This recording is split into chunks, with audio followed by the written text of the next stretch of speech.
Black Myth Wukong, created by the Chinese studio Game Science, is an action RPG that captured interest due to its impressive graphics and faithful interpretation of Journey to the West. Set in a fantastical realm infused with deep Chinese mythology, the game offers a blend of fierce combat, exploration, and intricate storytelling. Early trailers highlighted stunning combat mechanics and visuals powered by Unreal Engine 5, setting high hopes for an innovative gaming experience. This review will evaluate the game's advantages and drawbacks while examining its role within the action RPG genre. Black Myth Wukong was unveiled on August 20th, 2020 through an unexpected gameplay trailer from Chinese developer Game Science Studio. The trailer presented breathtaking action RPG inspired by iconic Chinese novel Journey to the West. The announcement quickly drew significant attention from gamers and media access across the globe thanks to its impressive production quality, fluid combat mechanics, and striking artistic design. The debut trailer showcasing 13 minutes of gameplay received widespread acclaim for its exceptional quality, particularly considering the Game Science status as a relatively obscure indie studio. The graphics were likened to those of AAA games, as many were captivated by the fusion of traditional Chinese mythology with a combat system reminiscent of Dark Souls. The trailer amassed millions of views within a few days, propelling Black Myth Wukong to the forefront of discussions of gaming forums and social media. Viewers were especially impressed by the game's technical capabilities, which at the time was utilizing Unreal Engine 4. The trailer highlighted dynamic weather effects, intricate character designs, and exhilarating seamless combat. Along with the excitement came heightened expectations. Gamers hoped that Black Myth Wukong would elevate the profile of Chinese developers to an international stage, while some expressed concerns that the smaller studio might face challenges realizing its ambitious goals. After the successful announcement, Game Science started releasing annual gameplay trailers, usually coinciding with the Chinese New Year. Each new presentation unveiled more combat sequences, boss encounters, and game environments. These regular updates kept the public engaged while also demonstrating a steadfast commitment to reaffirmment and innovation. And then in 2021, Game Science announced they had upgraded the development to use Unreal Engine 5, further raising anticipation.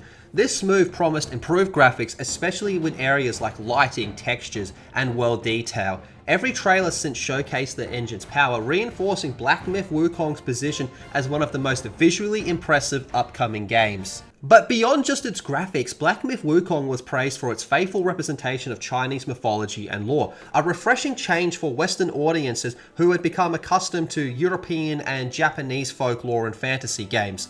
The game drew attention for its protagonist, which at the time we believed was Sun Wukong, and his shape-shifting abilities, which were central to both narrative and the gameplay. As the release date approached, anticipation for Black Myth Wukong remained high.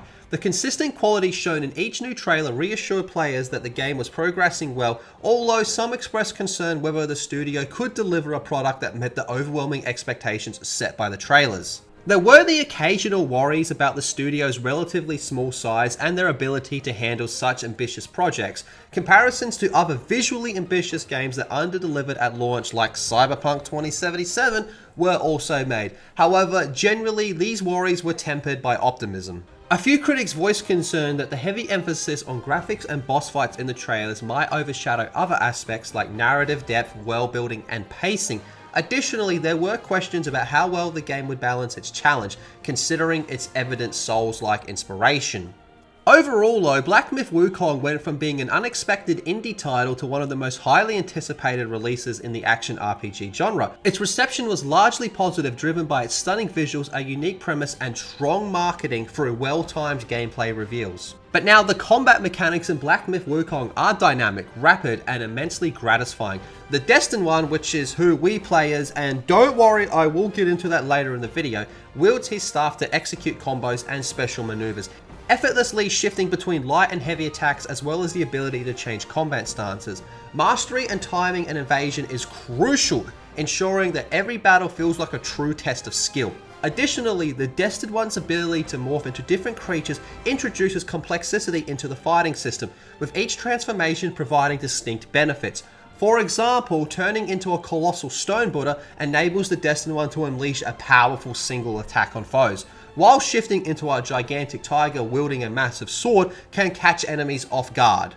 The boss encounters stand out as a key feature of this game, being that the game is primarily a boss rush experience. Each boss presents a unique challenge, showcasing mythological designs that are both visually impressive and demanding. Players will need to master their attack patterns and respond appropriately, which creates a rewarding sense of accomplishment when they defeat tough adversaries. The diverse range of bosses, from massive creatures to sinister sorcerers, ensures that the game's difficulty remains stimulating while not becoming too repetitive.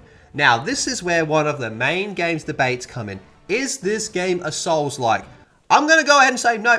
No, it is not. It's an action RPG with at times some pretty difficult boss fights. If anything, it's more similar to the rebooted God of War games. Now, on the subject of some of these bosses being rather difficult, the game does offer unique equipment that is just straight up outright counters to some of these more challenging fights. So if you find yourself stuck on a boss, the best thing you can do is explore around a little bit more, backtrack, go the left path when you initially took the right path, defeat some of the many hidden and extra bosses that you will eventually locate new equipment or gather enough materials to either create new gear or upgrade your current gear, as well as leveling up more. So by doing this, the game does encourage you to explore as much as possible and defeat as many bosses as possible.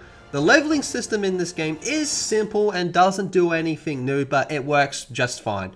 Defeat enemies, gain XP, gain enough XP to unlock a spark, which is what this game calls level points, and spend these sparks on whatever skill you want to unlock or upgrade. Rinse, repeat. However, with the amount of transformations this game offers and various other staff stances and abilities as well as spells, you will have more than enough options to create a build that works for you. Well, that is until you come up against a boss that just repeatedly punish you. Really? Damn it.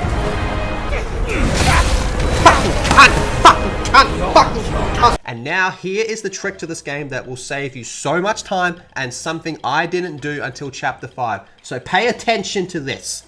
You should be respeccing your sparks and rebuilding your build if you are stuck on a boss. It can make all the difference. As well as, here's the other thing that I didn't know that you could do until chapter 5. Use the blacksmith to upgrade your armor. There is a side quest you can do earlier on in the game to unlock the blacksmith. Complete that quest ASAP and upgrade your armor as needed. These tips, as well as what I mentioned earlier about locating some items that counter main bosses, will make your life just, so much easier in this game. Black Myth Wukong features a semi-open world structure combining expansive interconnected regions with more straightforward routes. Gamers can traverse vibrant forests, abandoned ruins, and enchanting terrains drawn from Chinese mythology. The surroundings are filled with hidden treasures and rewarding players to venture beyond the main trails. Despite the deep mythological ties, the design of this world just feels natural, showcasing verticality and depth that will promote imaginative exploration. And if you're familiar with Journey to the West story, these environments and characters are sure to leave you with a smile. However, I do want to bring up one major issue I have with the level design. This game has some of the strangest and most ridiculous invisible walls I have seen in a game in a long time. There are some parts where you can't even fully walk up to a boulder or wall without being blocked. And for example, there's parts in an area like, I will just say a forest, where it looks like you should be able to jump down a tiny cliff and skip walking down the stairs, but instead there will just be some open area with an invisible wall. Why not just put a few trees or something to cover it up? Now, this might be responsible due to the flaws of Unreal Engine 5, which I personally believe Unreal Engine 5 should have been left in the oven to cook a little bit longer. Now, when discussing Unreal Engine 5, it is impossible to overlook Black Myth Wukong, which stands out as a visual triumph. The intricacy of the character models, the richness of the environmental textures, and stunning lighting effects are just remarkable in this. The game excels in creating an immersive atmosphere, especially in areas with dynamic lighting like forests where sunlight streams through the tree branches, or dungeons which are illuminated by flickering flames. The artistic vision is heavily influenced by traditional Chinese mythology, from the Destined One's transformative design to the legendary creatures encountered throughout the adventure. There is a profound respect for the original tales. The environments are not just visually striking, they feel like vibrant, living elements of a mythological realm. The soundtrack of the game creates an immersive atmosphere by fusing traditional Chinese instruments with orchestral sounds. It dynamically shifts with the game's rhythm, intensifying during epic boss battles or with transformations, and then softly receding during exploration. The sound effects, including the clash of staff against foes, spell casting, and the ambient sound of the environment, enhance the overall experience with a rich, immersive quality. Okay, now before we start talking about the plot of this game, I do just want to say, if you are enjoying this video, leave a thumbs up on it. We really would appreciate it. And if you enjoy gaming discussions, we actually have a gaming podcast where we go live Monday through Friday in the morning, talk about all the news that's going on in the world of gaming, and we upload videos over there very consistently, almost daily. So be sure to check that out after this video. Link in the description down below. Now, with all of that said, Black Myth Wukong is both a sequel and a retelling of parts of the Journey of the West story, with a primary focus on son Wukong, taking on the Celestial Court and Erlang, who is a sort of respectful rival to Wukong. Again, this is just very broadly described. But this serves as a sort of prologue where Wukong is killed off and his relics are spread across the land. Look, guys, you're just going to have to bear with me. There's a lot of mythology and a lot of lore that's really thought out and put into this. It shows tremendous respect for the source material. Anyway, this is where we jump into the future and take control of the Destined One, who must follow in Wukong's steps to collect Wukong's relics. The game is broken down into 6 chapters that are again part retelling and part sequel to Wukong's story. We encounter many characters that Wukong has affected either positively or negatively throughout his journeys, and see the fallout from the events of Journey to the West. Each chapter ends with a final boss fight of the chapter and acquiring one of Wukong's relics before moving on to the next chapter. It's purposely not telling you all the details of the larger story at play, but not to the extent of something like Elden Ring, for example. And at the end of each chapter, we get to watch a animated cutscene. And by the way, the animation in all of these is absolutely fantastic. And these tend to focus on the said chapter that we just completed, except it would mostly retell what happened with Wukong in his journey to the West with the characters in that chapter. Again, these do help play into the larger story that's going on, but for the most part, they are just cutscenes that you can enjoy and take in more lore of Wukong. So they're really cool. Now, this is where I'm going to touch on some light spoilers, so do keep that in mind. But after the incredible journey, we do reach the end, and it seems like all of our actions were destined to lead to just a pointless outcome. That is, unless you do discover the true ending, which will require you to complete additional tasks. Now, I won't spoil the true ending here because as of this recording, the game is less than a month old. However, this true ending really does help put a lot of things in perspective, such as some of the people you may consider as enemies of Wukong were actually helping him play the long game against the Celestial Court the whole time. And yes, there is still many questions to be answered, which could be explained in future DLCs or sequels, and given the success of this game, I think it's a safe bet that we haven't seen the end of the Destined One's journey. When it comes to talking about technical performance, I'll be honest, I'm not really qualified to talk about specs and optimization. However, what I can tell you is that this being on Unreal Engine 5 does make this game really interesting to listen to others who know more about this type of stuff than I do. I stated earlier that I think Unreal Engine needed a little bit more time in the oven, but with that said, Black Myth Wukong is a demanding game, and I do recommend playing with compatibility mode on. However, even then, during some of the more demanding parts of the game, you will suffer from frame drops, and losing a boss fight to drop frames is just so fucking frustrating. And some of the cutscenes will also become choppy throughout your playthrough as well. But most of your time in the game should be a stable experience. Now, when it comes to the PS5 side of things, based off what I've seen, yikes! Just a big yikes across the board. But if you are playing the game on the PS5, I would really like to know your experience with the game's performance. The game is mostly well polished, but there are a few minor issues like characters occasionally passing through objects or some audio not syncing properly. These glitches aren't severe enough to ruin your experience, but they do take away from the overall immersion at times. The controls for the most part were responsive and tight. However, there is 2 things that really stood out to me and drove me batshit insane. The first being at times when I would attempt to heal, I would press the button and the action just wouldn't happen. So in frustration, I found myself spamming the heal, and at these times, which would just result in me double healing myself, which most of the time is a waste of a heal, or it would just get me killed upon the initial heal not activating. The second thing that really bothered me is that in order to do some of the quick transformations, I'd have to press both triggers to activate it. Simple, makes sense. But instead, the game wouldn't register that both triggers are pressed. So instead of doing the transformation, I would be there just spinning my staff, which most of the time would get me killed. Both of these happened a lot during my playthrough and got me killed so many times.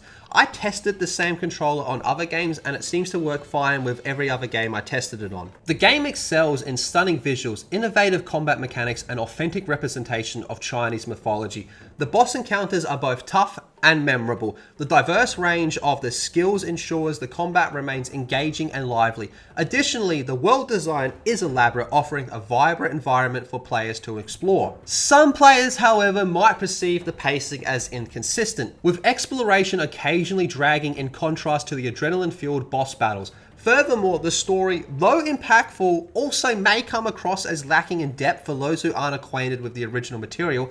And even if you are, there's still a lot of ambiguity, which isn't necessarily a bad thing.